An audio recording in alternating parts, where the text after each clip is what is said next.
iyo guud ahaan sanadka sii gabagaboobaya oo u gudagalo barnaamijka aan ka hadlay rabay inaan caawa ka hadlo oo waxa loo yaqaano gudniinka dumarka kama hadlayo gudniinka ragga caawo laakiin waxaan ka hadlayaa gudniinka dumarka marka dumar badan ayaa u geeriyooday ilaa maantana waa la gudaa haddaba dhibaato badan ayuu u leeyahay haweenka waana gudniin runtii ah naafayn loo geysanayo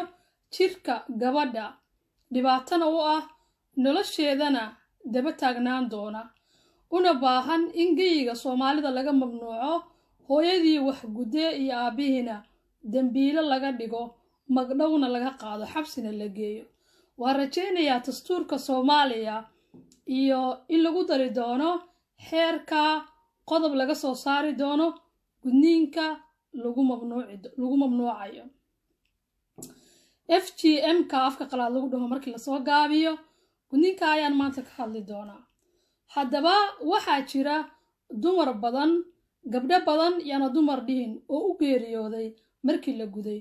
waxaa jiray 2 gabdhood walaalo ah oo ku geeriyooday gobolka Puntland loo yaqaano iyo dawladda Itoobiya inta u dhaxaysa magaalo yar oo ku taala ayay ugu geeriyoodeen 2 gabdhood oo yar oo la kala dhihi jiray Aasiya iyo Khadiija halka ayay ku geeriyoodeen 2 gabdhood oo walaalaha waxa kale oo jirtay gabar kale ayaduna ku geeriyootay galmudug waxaan u malaynayaa agaarka dhusmareeb inay ahayd si fiican uma xasuusto ayaduna u geeriyootay xanuunka gabdhaha markay weynaadeen ka bacdi u geeriyooday gudniinka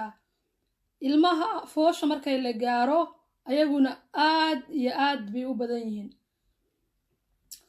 haddaba gudniinka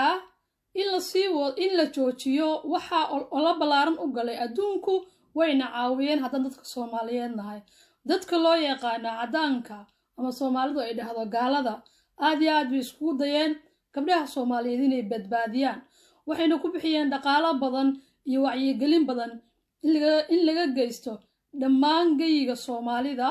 ay degto meel walba dadka Soomaaliyeed degaan wadamada qurbaha oo la yimid waalidiintu waxa loo sheegay qofkii guda gabar inuu yahay dambiile xabsina uu tagi doono magna laga qaadi doono runtii haddaba wadaadadu waxay ka qaateen in la gudo xageebay inooga timid haweenka su'aalahan isweydiinna waxa weeye caawo khadka aan idin furi doono dhammaantiin aan idin weydiin doono waxa weeye dadka Soomaaliyeed xagee uga yimid gudniinkan runtii gudniinkan waa gudniin diin ku salaysan loona asleeyo inuu yahay diintu ay qabto in gabdhaha la gudo iyo wiilashaba haddaba carabta diintan ay ka timid miyay gudaan gabdhaha su'aalaha waxaan ognahay carabtu inaysan gudin gabdhaha maxaa markaa sababay in hadduu diin yahay Soomaalida iyo Suudaanta uu ahaado gooni iyo gaar wadaadada Soomaaliyeed qayb lixaad leh ayay ka qaateen in haweenka la gudo oo la naafeeyo gudniinku waa naafo wuxuu dhimayaa dareenka gabadha waxaana ugu talagaleen wadaadadu si cad ayuu wuxuu u leeyahay Sheekh Cabdi waxa la Sheekh Umal oo loo yaqaano waxa la dhahaa Cabdi Maxamed Cabdi Hebel Umal baa la dhahaa asagoo ka hadlayo ayaan dhageysan doonaa oo na sheegaya in haweenku ay kacsi badan yihiin sidaa darteedna loogu talagalay in la naafeeyo si aysan u sinaysan haddaba say maaqul waxaad arkaysaa sidee bay diin fiican ku noqonaysaa markii la dhaho gabadhi jirkeedii ayaa waxaa loo naafeynayaa inaysan kacsan haddii la dhihi lahaa ka waran ninka waxaa la goynayaa xibintiisa inta hore ah si uusan u kacsan marka wadaadadu waxay aad iyo aad ugu dadaaleen in haweenka la naafeeyo oo laga naaquso dareenka ay helayaan marka ay samaynayaan galmada si ragguna halkaa ay 4 naagood ugu guursadaan marka carabka haddii lagaa gooyo inta hore carabka waxaad weynaysaa dhadhankaaga carabka qaybaha carabku wuxuu leeyahay qaybo wax ayay inoo dhadhamisaa ma kala garanayno laakiin qayb ayaa weynaysaa haddaba haweenka meesha laga gooyo waa meesha dareenkooda keenta marka ayaa la gooyaa kabacdina waa la tolaa waxaa laga qaadaa cambarka quruxdiisii dhan iyo dareenkiisii dhan halkaana qof nool ayaa lagu dhibaateeyey runtii oo noloshiisa waxaa la gooyay qayb weyn oo ka mid ah waxba kama duwana ayadoo xabadda isha lagaa bixiyey sida araggaaga loo yareeyo ooda si fiican wax ugu arag isha lagaa soo saaray iyo haddii lagaa gooyo xibintaada dareenka taranka waa la mid haddii carabka qayb lagaa gooyo si hadalkaagu u daciifana waa sidaasoo kalea waa adigoo waayay dareenkaagii oo kale marka waxaan la yaabaa maxamuud been ha sheegin inaan kubaloogama doonayo manaag baa tahay adigu mise waxaa tahay homofiil qaniis ah sida naagaha wax u dareentaa maxaad ka wadaa been ha sheegin dareenka dumarka ayaa ku xiran been ha sheegin so I don't know beenta iyo waxaad ka wadi haddaba markaa waa adoo isha lagaa bixiyey ama carabka lagu gooyey ama gacmahaaga mid lagu gooyey iyadoo laga dan leeyahay inaadan si fiican u shaqaysan xubnaha jirkoo dhan waan u baahannahay muxuu yahay markaa haddii ay dadku Soomaaliyeed muslimiin yihiin iyo wadaadaduba shiiqan dhagaysan doonaaye ilaahay hadduu dadka abuuray ama ilaahay uu sabab u ahaa inay dadku halkaan imaadaan ma dad wasaqaysan gabdho wasaqaysan oo nadiif aan ahayn oo cad wasaq ah ku rakiban yahay miyuu dunidaan keenay soo markaa ma ahan ilaahay mid dad aan fiicnayn adduunka keenay markaa ma gabdhihii ayaa la nadiifinayaa ma sidaasaa su-aashaan weydiinayo dadka muslimiinta ah oo aaminsan in gudniinka la sameeyo waa su-aasha markaa bal adinku iiga soo jawaaba ilaahay ma wuxuu keenay dad aan nadiif ahayn gabdho aan nadiif ahayn oo wasaqa oo loo baahan yahay in la nadiifiyo midda kale hadduuba jiree ma wuxuu diidayay dareenka muxuu uga yareen waayey markuu keenayay ama abuurayay adduunkan muxuu u keeni waayey gabdho dareenka ka naaqus ah oo aan si fiican sidii u baahan yihiin u kacsan karinin ama u raaxaysan karin muxuu markaa ilaahay u keeni waayey adduunka yaa inooga jawaabi karaya taa see ku dhacaysaa markaa in la dhaho waa arrin la yaab iyo fajac leh diimaha iyo waxaa markii la galo wareer ayaa laga qaadaa waanan waxyaabaha caddaynaysa inay been yihiin oo ay rag mooryaana samaysteen waxa keenaya dadka ku fakeray inay qof nool ay jarjaraan ayagoo u danaynaya ayagu inaysan gabdhahaas u kacsan haddaba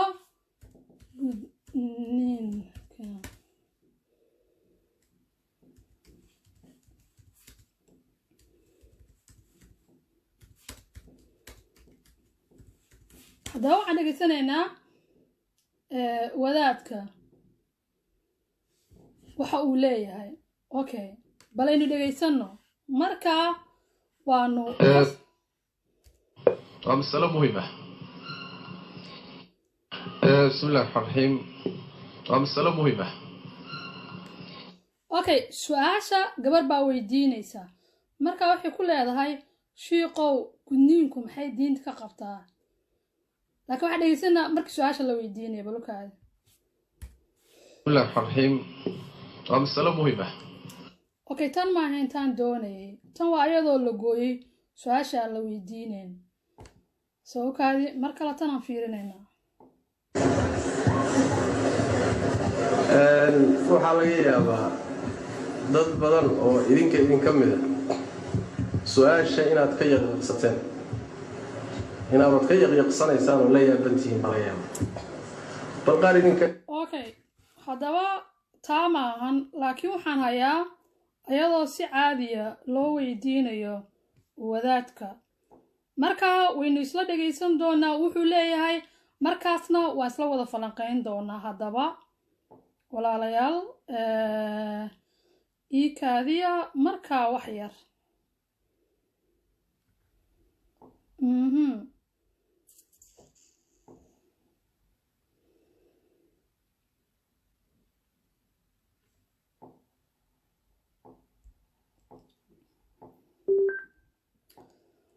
okay haddaba sida markaa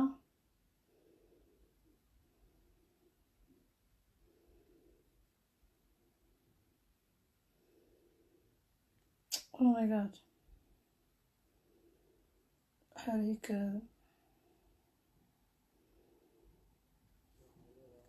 ingiriis bay kusoo qortay sheekh waxaan rabaa inaad ii sheegto waxaan rabaa sheekh inaad ii sheegto daliil ama qur'aan ah ama xadiid ah kaasoo ku saabsan gudniinka sunniga waxa lagu magacaabo okay gabadhu waxay soo weydiisay shiiqa gudniinka sunniga ah haddaba gudniinka sunniga ah gudniinku laba ayaa loo yaqaanaa mid waa kii carabta inooga yimid oo loo yaqaano gudniinka sunniga ah ama dadka muslimiinta ah ay aaminsan yihiin inuu jiro gudniin sunni ah midna waxaa la dhahaa faraaciinta ayuu ka yimid oo gudniinka fircoon ayaa lagu magacaabay labadaba waa laba faker oo ragga ka yimid markaa waynu isla dhagaysanaynaa محمد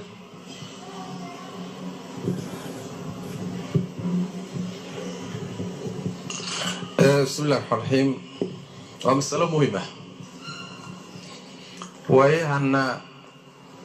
سيجوريا لو ساريها ولا حوك سدا كنين كدمر كوحو النقضي سوق مشروع لقى شقيست wuxuu yiri gudniinka dumarka wuxuu noqday suuq iyo mashruuc laga ganacsado marka ayamaha waa la saaraya fiidiyowga qofka youtube-ka iskale wuxuu soo galiyay 7 sano oo ka hor su'aasha waxaa la weydiiyay shiiqa 7 sano ka hor 7 sano ka soo wareegtay 7 sano ka hor iyo 10 sano 20 sano ugu dambeeyay aad iyo aad baa waxaa loo joojinayay naafaynta dumarka markaa waynu sii wada soconanaa igara la ahaada oo rag iyo dumar fara badan baa xoolo ku soo qaata qaar baaba ka tahajirayba xoolo badan ku helay waxaan jeclahay bil ikhtisaar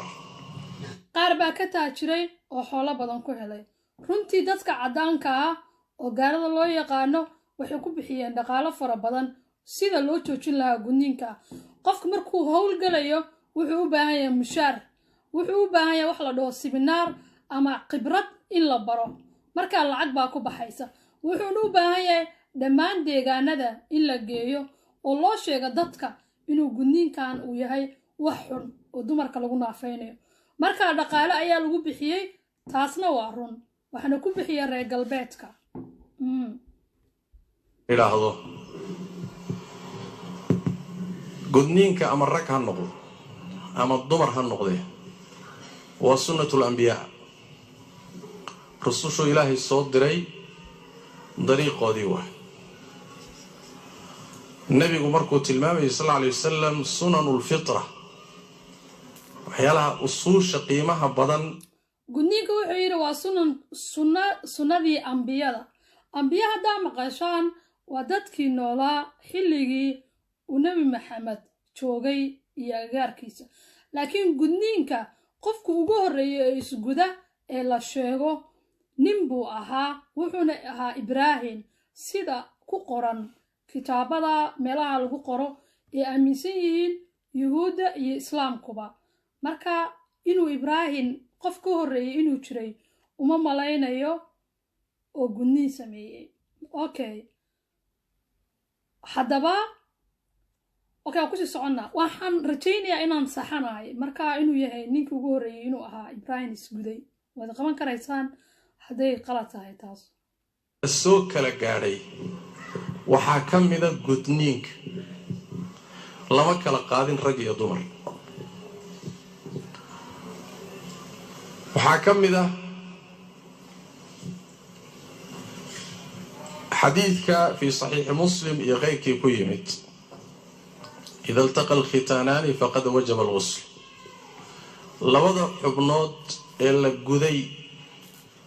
markay istaabtaan oo isgaadhaan qabaysku waa waajibay buu nabigu sallallahu alayhi wasallam daahirka xadiidku waxa weeye inay labada xubnoodba gudan yihiin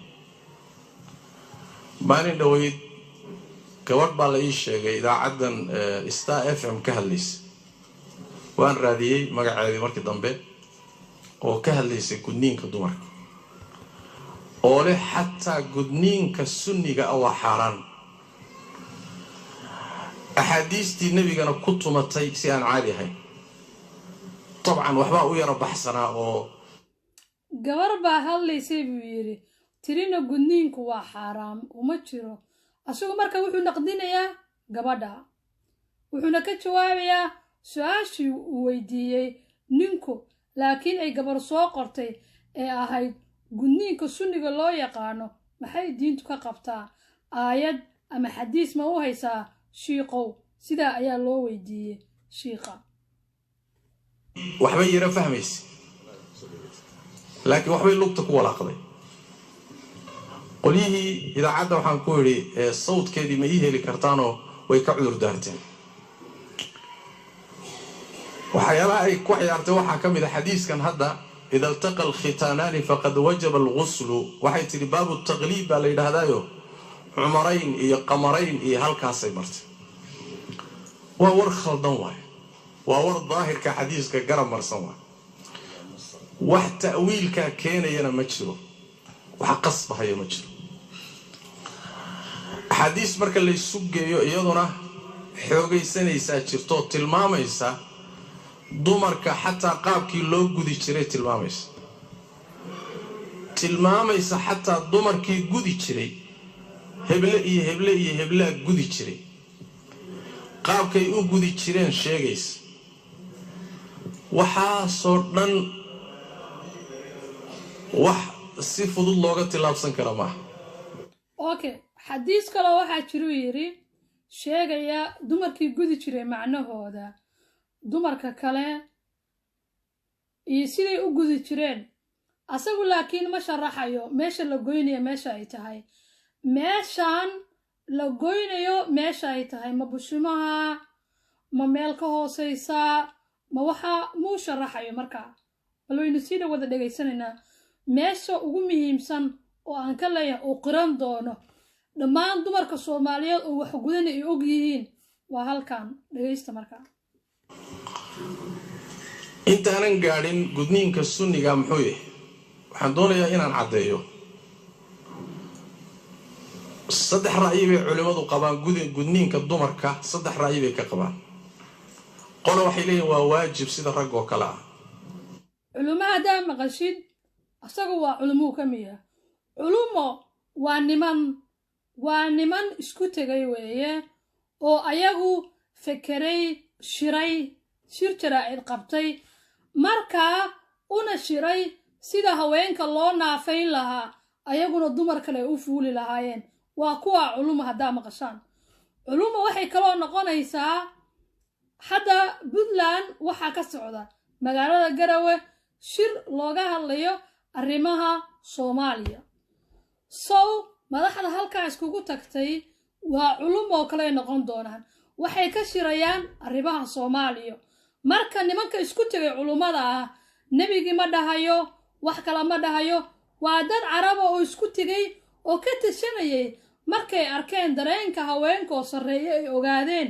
ayaguna ay rabeen galmo inay la sameeyaan afar naagood iyo adoomadooda si ay u naafeeyaan haweenka oo waxay ogaadeen meesha dareenka ugu badan ee haweenku ka helaan inuu yahay xibinta taranka oo ambarka loo yaqaano marka qaybaha ka midka ah oo laga jaro halkaas ay ka shireen markaana si fiican idinkugu faahfaahinaya wayna kusii socon doonaa dadweynaha idaawanayo iyo kuwa idaawan doono qolana waxay leeyihiin waa mustaxab iyo sunno ee waajib ma qolana waxay leeyihiin waa iska banaayo waa la iska dayn karaa fiiriya qola waxay leeyihiin waa sunno qolana waxay leeyihiin waa sunno waa la iska dayn karaa qolna waxay yihiin waa waajib ayagii waa raggii meesha iskugu tegay oo u shirayay haweenka culimadii islaamka ka mida oo qaba waa xaaraan ruuxii soo helo kutubta fiqiga ka soo hela 1 milyan baa miiska iga saaran ruuxii soo hela kitaabada islaamku yiri meel ay ku qoran tahay gudniinku waa xaaraan 1 milyan baa iga saaran gudniinku inuu xaaraan yahay marka wuxuu ku doodayaa Sheekh Umal in gabdhaha la gudo lana naafeeyo si dareenka looga yareeyo وأتحدى مجنو روح على مركة وحاران سو استاغا وحو تبيي أما تشيري إجماعي أمضى علماء تشيري إجماع محوية هاي وإسكبناي هل إسكدايو وبنات وراي والصنة هل قدو وانا الإسكدين قرا وراي وواجب يان laga tagin waraay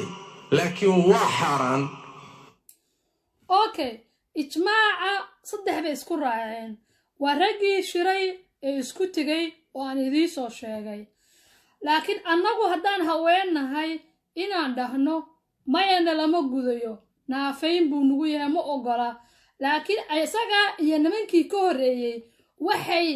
qoreen wuu ogol yahay waa meesha waalida casub ay ka taagan tahay waa halkan way war muslima waa war gaalo warka ruuxa leh wuxuu u baahan yahay yuusan meelahan ku wareegaysanine inuu saleeyo muslimiinta yaa culimada kamid uga horeeyay waa xaraan ma jiro bal ijmaaca culimadu wuxuu ku guntumay sida ibn Hazm ruuxii yiri waa xaraan xaraan waa afka carabiga xalaal iyo xaraan haddii aad maqashaan laakiin haddii aan af Soomaali isku dayo waa waxaan fiicnayn ama aan sax ahayn ayay noqonaysaa xaaraantu iyo wax fiican oo wanaagsan marka xaaraan wax xun weeye gudniinka qofkii ku sheega wuxuu yiri waa qof gaal ah meelahan iyo ku warwareegsan haddaba shiiqow anigu waxaan ku leeyahay xaaraan iyo waxa kuma liiye waa naafeyn loo geysanaya haweenka lana naafeynayo xubintooda ugu qaalisan oo ay dareenka ka helaan ama ay ka kacsadaan qofkii sameeyana waxaa lagu dadaali doonaa haddaan haweenka Soomaaliyeed nahay dambiile in laga dhigo adigu waddanka aad joogtid oo Kenyana wuxuu ka yahay dambi arrinta ah soo waxaa loo baahan yahay sharciga waddanka inaad fahantid gadaal wuxuu ka dhihi doonaa fiidiyoga waan sii dhagaysanaynaaye dadyowga jooga wadamada dambigu uu ka yahay xabsiga ha sameynina laakiin fiiriya laakiin asagu ma dhahay ana u dhahaya laakiin dadka jooga meelaha aan arrintaanu xabsi loo keenin gabdhaha ha naafeeyaan sida ayuu shiiqu leeyahay been maaha waa sidaas oo caadi ah mas'aladu inay inta u dhaxayso laakiin ayna ka baxsanayn waxaan ka jeclaan lahaa marka walaalaha ka hadlaya mas'alada gudniinka inay sharciga ilaaliyaan aynan gaala intay u adeegayaanna ayna shareecadooda ku tumanin ilaahayna ayna dambi ka gelin waxayna aqoon u lahayna gaala intay u adeegayaan in gabdhaha Soomaaliyeed la badbaadiyo gaala ayaa loo adeegayaa ma sidaasa waxaa dhammaan islaamka iyo diimaha iyo ilaahyada inooga sharaf badan qofkii badbaadiya inaan la jarjarin annagoo nool markaad geeriyootid oo dhimatid wixii laga sameeyo go'aan kama gaari kartid laakiin qofkii noo hiiliya annagoo nool kaas baa dunida ugu qaalisan waxaa dulaysan oo shar wata qofka ka talinaya ee halkan la soo fadhiya gabar miskiinada in dareenkeeda la naafeeyo oo jirkeeda la jarjaro kabacdina ay u geeriyooto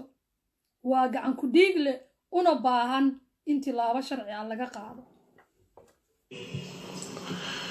mas'alada inta haddaan kaga gudbo gudniinka haddii la iska daayo oon la gudinna wax dhiba ma laha calaa ra'yi bacdi ahlilcilm waana sidaa hadda ay ku dhaqmaan muxuu ahaayey caalamulislaam in badanoo ka mid ah ku dhaqanta oo waddamada khaliijka sacuudiga iyo wuxuu inoo sheegay caalamul islaam inta badan inay ku dhaqmaan inaan gabdhaha la gudin asagu muxuu u diidayaa marka weeye asagu muxuu uga soo horjeedaa gadaal baynu ka dhegaysanaynaa caalamka islaamka kuma dhaqmaan inay haweenkooda naafeeyaan caalamka islaamka markaa soomaalidu miyayna ka mid ahayn iyo caalamka kaloo dumarka kale aan la gudinba guda waa la iska daaya wax ishkaalo weyn male khaasatan haddii ay waddamada qaarkood ka dhalanayso hooyada iyo aabbaha iyo waalidku inay khatar galaan khatar haysgelinina waddamada qaarkood waa jariimo waaye inaad gabadha guddo adiga halis ku gelin kara gurigaagana halis gelin kara waddamada qaarkood wuxuu yidhi waa jariimo adigana halis ku gelin kara waa runtiis waddamada reer galbeedka haddaad gabadhaada gudid dembiilo ayaa tahay xabsi dheer baana mudanaysaa mar dambana ilmaha ma arkaysid aabbiyo hooyo kaa tahayba kaleetaa khatar looma galo xaaladaha noocaas oo kale sida ila rajaxan oo ila fiicani waxay tahay in la gudo ibnulqayim asaga marka wuxuu yidhi sida ila rajaxan oo ila fiican waxay tahay in la gudo wuxuu inoo sheegay shiiqu yaa waddamada islaamka inaan la gudin oo la iska daayo wadaadadii shiray oo shirka qaatayna wuxuu inoo sheegay inay ku shireen in la gudi karo iyo inaan la gudi karin oo la iska dayn karo iyo saddex wax buu inoo sheegay asagu laakiin hadda muxuu ku adkaystay sheekadii ibnuqayim nin la dhaho ha la guduu leeya markaa waa isla dhegaysanaynaa markuu ka hadlay xikmadda ku jirta gudniinka dumarka wuxuu tilmaama noocaas oo kale sida ila rajaxan oo ila fiicani waxay tahay in la gudo ibnulqayim caleyh raxmatullah markuu ka hadlay xikmadda ku jirta gudniinka dumarka wuxuu tilmaamay dumarka sideedaba shahwadoodu way xoog badan tahay buuri inta yartee la jarayana wax ku filanna waa u reebaysaa intii siyaadada ahaydoo xumaanta ku ridi lahaydna way ka goynaysaa haddiise saa loo daayo khatar bay ku jiraan buu leeyahy halis baa jirtuu leeyahy sidaas daraaddeed xikmad sharciga kolley ku jirta ama ha noqoto ama taa ibnuqayim tilmaamaya ha noqoto wax dhib oy leedahayna ma jiro gudniinku markuu sunniya gudniinka sunniga waxaa laga wadaa waa gudniinka haddii la yidhahdo gabadha ha la gudo shareecada waafaqsan waay gudniinka sunniga ibnuqayim nabiga ay aaminsan yihiin ma ahayn ilaahay aaminsan yihiinna ma ahayn nin carbeed buu ahaa markaa wuxuu ogaaday ibnuqayim dareenka gabdhaha xubinta meeshay ay dareenka ka helaan markaa wuxuu yidhi ibnuqayim wuxuu yidhi waa in haweenku dareenkooda ayaa sarreeya markaa waa in la gudaa oo la naafeeyaa bal fiiri saasaana fiican waynu ku celinaynaa qaybta inuu gudniinku diinta inooga yimid inayna tahay dareenka haweenka in lagu dhimayo halkaasaan ku celin doonaa sidaas daraaddeed xikmad sharciga kolley ku jirta buu leeyahy halis baa jirtuu leeyahy sidaas daraaddeed xikmad sharciga kolley ku jirta wax ku filanna waa u reebaysaa intii siyaadada ahaydoo xuma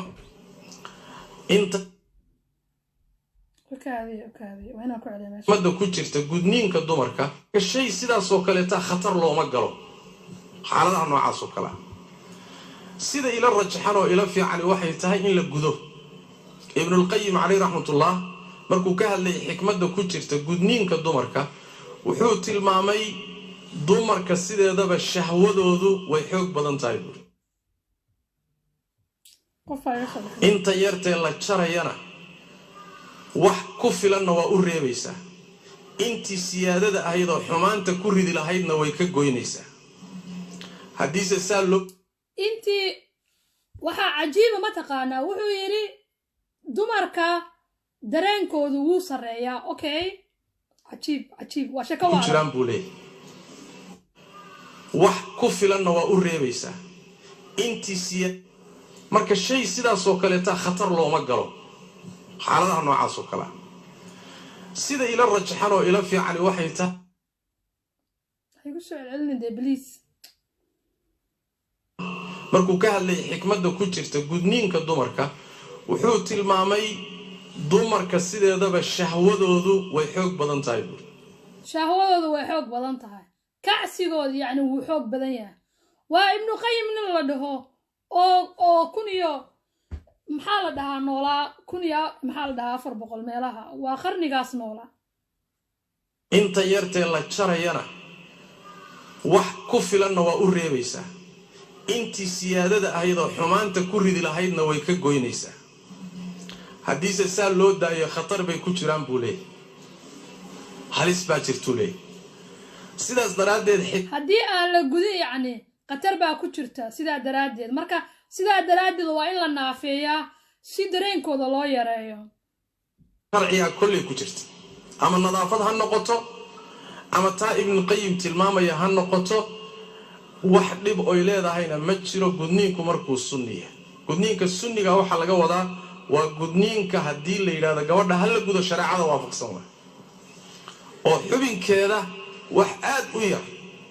u yar mooye aan la taabanayn wax aad u yar oo xadiiska xasanka nabiga ku tilmaamay sallallahu alayhi wasallam ursi laakiin ha jarin baa lagu yidhi ursi taabsi bas ayaa lagu yidhi marka wax weyn iyo dhib weyn ma geysanayo dhaawacna ma geysanayo gabdhaha marka sidaa loo gudana xataa maba dareemayaan inay seexato oo dhibaatooto oo rafaado oo muddo dhaawac ku yaallo oo maba gelaysaba wax weynba maba ahaba okay muhiimadda aan idin dhagaysiinay wadaadka waxa weeye wadaadadu kaalin xoogan ayay waxay ka qaateen in haweenka la gudo oo la naafeeyo fikirka waxa keenay in haweenka la gudana waxay ahaayeen wadaadada Soomaaliyeed carabtii diinta ku abtirsanaysay oo luqadooda ay ku qorneed ma gudaan gabdhahooda mana naafeeyaan laakiin gabdhihii madooba waa la naafeeyey waxaana ugu wacan ragga madow iska dhigay carabta in gabdhaha la naafeeyo gudniinku waa naafeyn sidaa ninkugu soo tilmaamay waa qof xubnihiisa xubin qaali ah laga jarayo qofna raali kama ahan in guska bar laga jaro nina raali ka noqon mayo nina raali kama ahan ama naagna in carabka haaf laga gooyo ama sanka la goosto ama il laga baxsado sidaasoo kale ayay ka mid tahay xubinta haweenka laga jaro dhibaato xanuun badanna way u geysataa haweenka waa meesha haweenku ay dareenkoodii waayeen dumar badan oo Soomaaliyeed ayse kala garanayna baahida ay ninku u qabaan iyo waxa ay ninku u guursadeen runtii inay gabadhu raaxo hesho oo ninka ay guursanayso ay dareento waa wax muhiim u ah qofka noloshiisa haddii aad dhadhanka weydid carabkaaga inaad wax ka dhadhamisid ama sanka lagaa jaro ama lagaa cubeeyo oo urku kuu soo uri waayo waxaa tahay qof naafaa ayaa lagu aqoonsanayaa gabdhaha Soomaaliyeed ee gudan waa gabdho naafa ah lagana naafeeyey dareenka kacsiga loo yaqaano rabitaanka ragga Soomaaliyeed laba ayay isku darsadeen waxayna mudan yihiin in aan waxaan xabsiyo geyn karno geeyno kuwa wadaadada ah waxay keeneen in la gudo oo la naafeeyo ayay diin ka dhigeen ayagoo adeegsanaya niman carabeed oo waa hore baqtiyay oo qurmay ayagoo adeegsanaya ayay annagana naafeeyeen raggii kalena waxay sameeyeen inay gabdhaha ku caayaan xanjaad ruugaysaa haa si fiican uma kacsanaysidoo maha wuu ma dhihi taqaanidoo dareenba ma lihid midna wuxuu balaan gareeyey inuu ku naafeeyo oo ku dhaho wasaq baa tahay oo si bareer oo cad waa kan u leh dareenka waa in laga yareeyaa kacsigooda badan markaa waa lagu naafeeyey midkii aad sariirta kula raaxaysanaysana wuxuu yidhi oo maba raaxaysanaysid waa niman ku soo heshiiyey inay annaga ina dhibaateeyaan runtii waxaan ka xumahay gabar kasta oo la guday laakiin hooyooyinka maanta nool qayb weyn ayay ka yihiin gudniinka waxay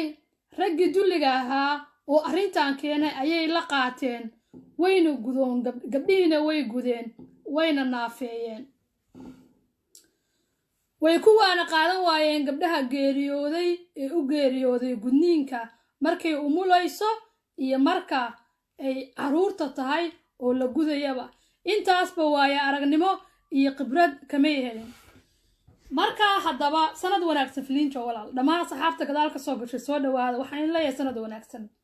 walaalaha sharafta leh markaa hooyooyinka kamay tashan waxaan mahad u celinayaa dadka noo soo gurmaday ee caddaanka ah ee gaalada loo yaqaano abaal ayay nagu leeyihiin waxay badbaadiyeen gabdho Soomaaliyeed oo xubnahooda la jarjarayay waxayna ku bixiyeen lacag haddaan haweenka nahay abaalkaas waa u haynaa waxaa dulli iyo ducufnimo leh ninka weyn ee garka leh ee maanta leh ibnu qayim baa yiri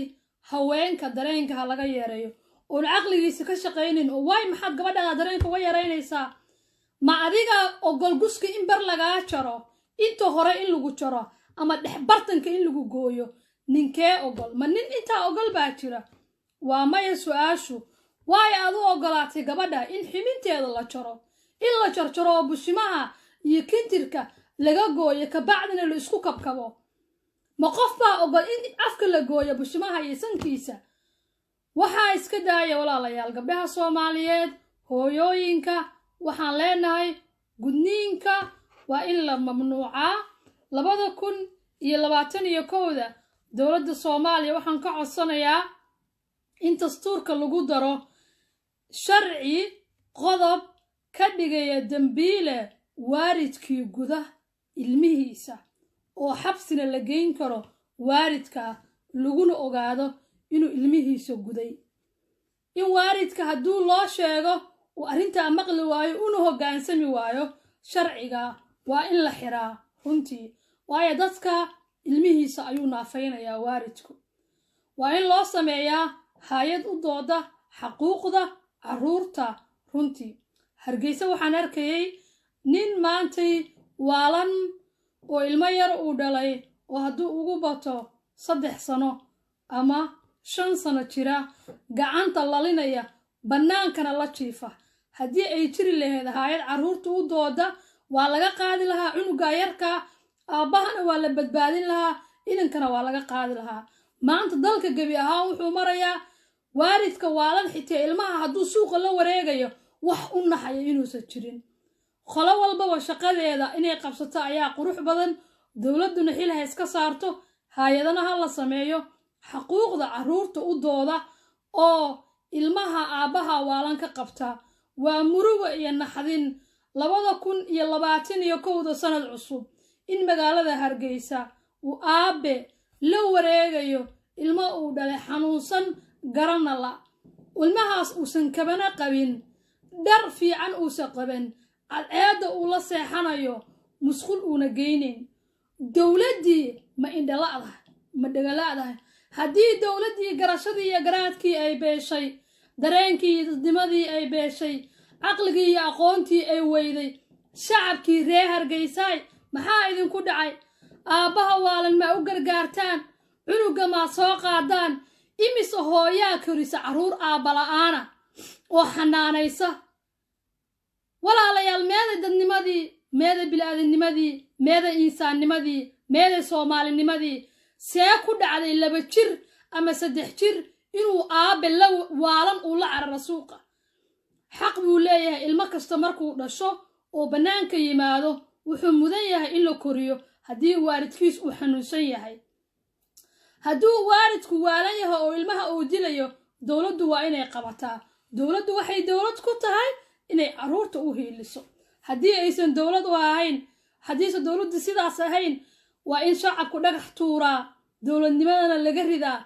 dad kalena meesha ay qabtaan oo dadka matali kara dawlad walba ama dawlad goboleedyada ama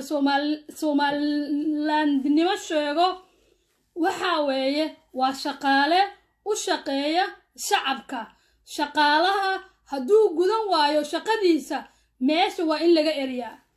madaxdu waxay waa shaqaale inoo shaqeeya annaga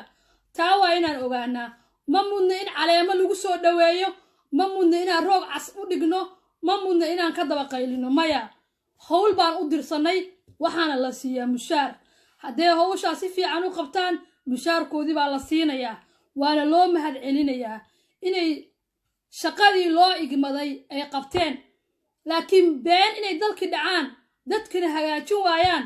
taas soomaaliyey waa gunnimo annagaa nagala arkay markaa anigu coddeer waxaan ku leeyahay aabbahaas hargeyso jooga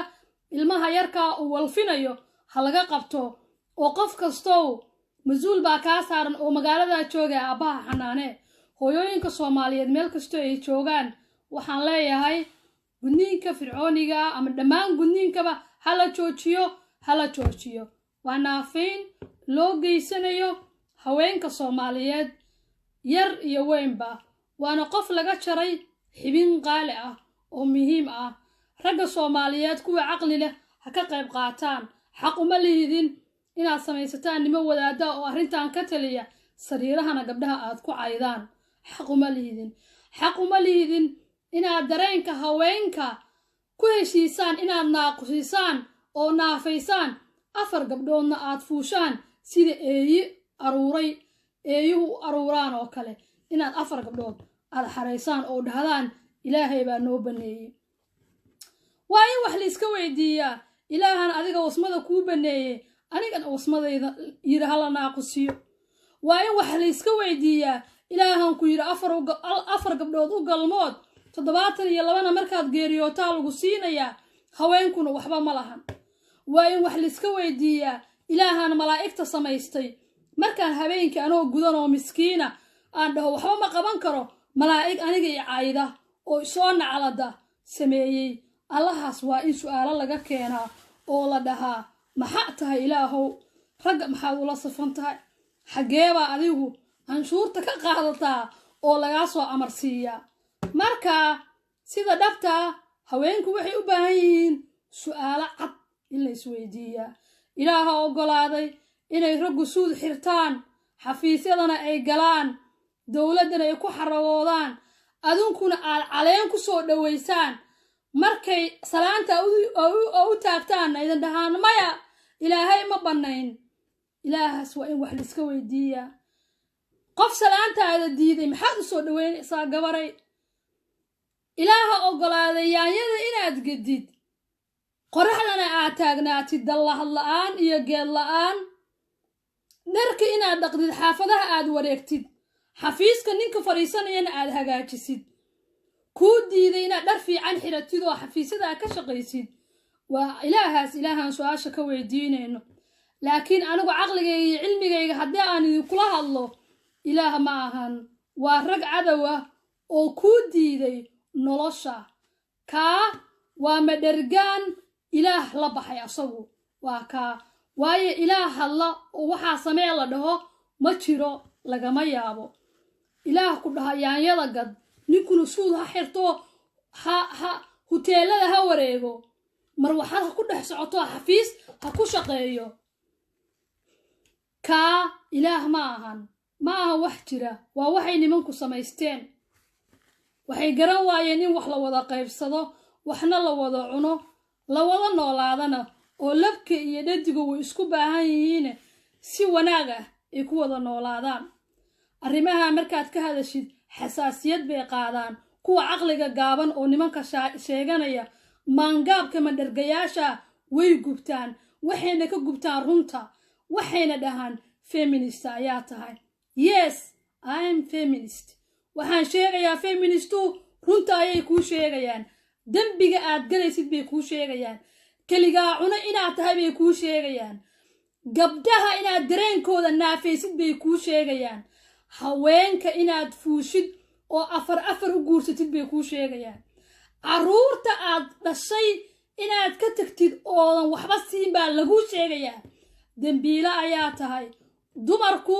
waa xilligay hoggaanka qaban lahaayeen maantii Garowe waxa uga hadlayay wasiirka ra'iisul wasaare ku-xigeenka magaciisa soo qoradee meel asxaabta siyaasadda qoondada dumarka meelaha la saaro ayuu yiri asagana ra'iisul wasaare ku-xigeena asagii baa la rabaa marka wuu xasuusinayay laakiin shaqada qof kasta ayay sugaysaa maanta ayaa waxaa laga hadlayaa qoondada iyo inay waxaana loo sameeyana gaalo ayaa yiri gabdhaha wax siiya iimaankii baa idinka tegay ragga muslimiinta sheeganayo ama muslimiinta ahowna hunguri wax ka weyn waa jeexaan haweenka haddaan wax la siinin lacagta idinku caawinayno waxba la idinkama sii waxba maalgelin ama waxba inima siinayno ayay ku dhaheen dadka cad marka waxaana loo sameeyey qoondaha weyn waxa la dhaho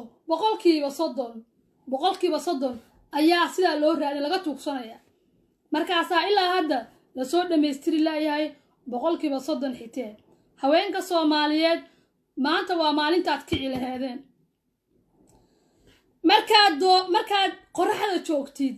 markaad banaanka taagan tahay Sheekh Umal Sheekh Idris Sheekh Below waxa ma hadlaan dabayshu markay kugu dhacaysiyo qoraxdu maalinta dhahdi baarlamaanka fariisanay buu ku dhahay Ilaahay baa diiday rasuulku wuxuu yiri sallallahu alayhi wasallam haweenku guryaha ku xaroodaan banaankaad marka hore taagnad waxa leedahay taasu rasuulka haduu yiri xitee mar hore aan soo baxay banaanka u soo baxo qoraxdan ka qaraabtaa waa shaqaystaa marka qoraxdan rabaa inaan ka xaroodo meesha yaroo kuraasta macaan la markii lagu fariisanayo dhabarka u roon meeshaasaan rabaa shiiqo inaan galo gabar Hargeysa joogto aad u aqli badan baa hadlaysay arbay tiri waa kaasi $2,000 siiya ana gurigayga galaya waan shaqaystaa hooyo aqli badan oo fariide ahayd haweenkaas oo kala loo baahan yahay inay soo baxaan war anigu diinta ma diidani bay tiri haddaba ma cid baa biil siisa ma nin baa biil siiya annaga caruurta idinkeena oo malcaamadaha quraanka bixina dugsiyaasha annaga bixina ma rag baa bixiyay tiri soo dumarku ma bixiyaan inta ma garan karo wadaadka